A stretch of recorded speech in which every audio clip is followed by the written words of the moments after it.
نئے سے مراد اس شعر میں روح انسانی ہے۔ مولانا روم روح انسانی کو نئے کہہ کے یاد کر رہے ہیں۔ اس بانسری سے سن، یعنی اے بندے اپنی روح سے سن، روتی ہے، کوئی حکایت بیان کرتی ہے، کوئی کہانی سناتی ہے، ہائے ہائے ہائے، اس روح کا رونا سن، کوئی کہانی سناتی ہے، اور کتنی جدائیاں ہو گئی ہیں، کس کس شے سے جدا ہوئی ہے،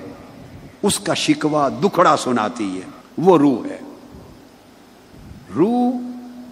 ایک وقت میں عالم ارواح میں، عالم ملکوت میں رہتی تھی، عالم ملکوت میں رہتی تھی۔ عالم ملکوت، اسے عالم ارواح بھی کہتے ہیں، آسمانی دنیا سے ورا کا، اوپر کا عالم۔ اس کو عالم امر بھی کہتے ہیں، اسے عالم غیب بھی کہتے ہیں۔ یہ سارے نام ایک ہی عالم کے ہیں، عالم ارواح، عالم ملکوت، عالم امر، عالم غیب۔ روح جب وہاں تھی تو اس کے کئی تعلقات تھے، اسے کئی قربتیں حاصل تھیں۔ پھر رب کریم نے جب فیصلہ کیا کہ روح انسانی بدن میں ڈالی جائے گی، تو جب وہاں تھی تو اللہ رب العزت کی قربت اور اس کی محبت اور اس کی معرفت میں مشغول تھی، مستغرق تھی، معرفت الہیہ کے انوار میں مشغول و مستغرق تھی۔ اور پھر اسی عالم ملکوت کو سمجھا دوں، وہاں سے جب جدا کر کے بدن انسانی میں ڈال دیا گیا تو وز جدائی ہا، اس کی کئی جدائیاں ہوئیں۔ وہ جدائیاں کیا ہیں؟ ایک تو عالم ملکوت سے جدا ہو گئی، عالم ارواح سے جدا ہو گئی، پھر عالم ارواح کے ساتھ جہاں عالم ملکوت ختم ہوتا ہے اس کے ساتھ ایک اور عالم جڑا ہوا ہے اوپر، اس کو عالم جبروت کہتے ہیں۔ وہ عالم جبروت ملکوت کے پڑوس میں ہے اوپر۔ اس عالم جبروت میں اسماء الہیہ کی تجلیات تھی، اس عالم جبروت میں صفات الہیہ کی تجلیات تھی، اس کو عالم جمع بھی کہتے ہیں۔ اور اسمائی صفاتی انوار و تجلیات سے وہ عالم روشن رہتا تھا۔ عالم ملکوت میں رہتے ہوئے اسے عالم جبروت کا پڑوس میسر تھا، نیبرہڈ میسر تھی۔ وہاں جہاں اسماء الہیہ کے انوار اترتے تھے، وہ عالم جبروت جہاں صفات الہیہ کی تجلیات اترتی تھیں، جہاں فرقتیں نہیں تھیں، تو عالم ملکوت میں خود رہنا، فرشتوں کا ساتھ اور سنگت، نیک روحوں کی سنگت، پاکیزہ لطیف جواہر، پھر ان کی عبادتیں، ان کے ذکر، ان کے اذکار، ان کے سجدے، اور پھر وہ قبلہ، وہ کعبہ وہاں کا، پھر اس کے طواف، پھر اس کے ذکر و اذکار، پھر عالم جبروت کے جلوے، اور وہاں سے چھن چھن کر آنے والے انوار و تجلیات جو ملکوتی مخلوق کو ملتے تھے اور آتے تھے عالم جبروت سے۔ پھر عالم جبروت جہاں ختم ہوتا تھا، جبروت کے ساتھ جڑا ہوا اوپر ایک اور عالم تھا، اس کا نام تھا عالم لاہوت۔ اور عالم لاہوت میں ذات الہیہ کے انوار و تجلیات اترتے تھے۔ تو ملکوت کی دنیا میں رہتے ہوئے روح کو، اس بانسری کو، روحانی بانسری کو، ملکوت کا نورانی ماحول تو میسر تھا ہی، مگر جبروت کا پڑوس اور اس کی صحبت و قربت بھی تھی۔ اوپر ذات الہیہ کے انوار و تجلیات کا عالم، عالم لاہوت بھی تھا۔ ملائکہ کی آوازیں بھی سنائی دیتی تھیں، ملائکہ کے سجدوں کی تسبیحات بھی سنائی دیتی تھیں،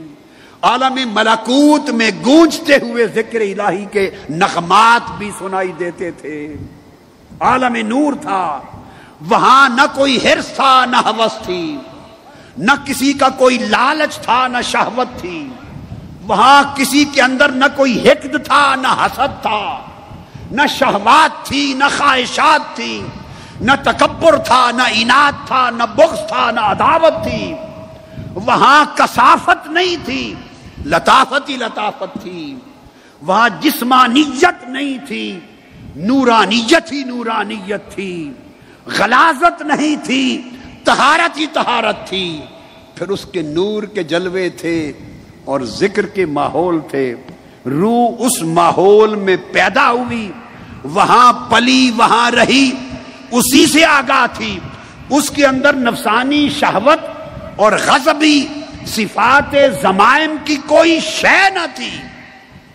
اچانک، اور یہ وہ وقت تھا جس کی بابت قرآن مجید میں اللہ رب العزت نے فرمایا تھا لَقَدْ خَلَقْنَا الْإِنسَانَ فِي أَحْسَنِ تَقْوِيمٍ، انسان کو احسن تقویم میں پیدا کیا، اور پھر جب فیصلہ ہوا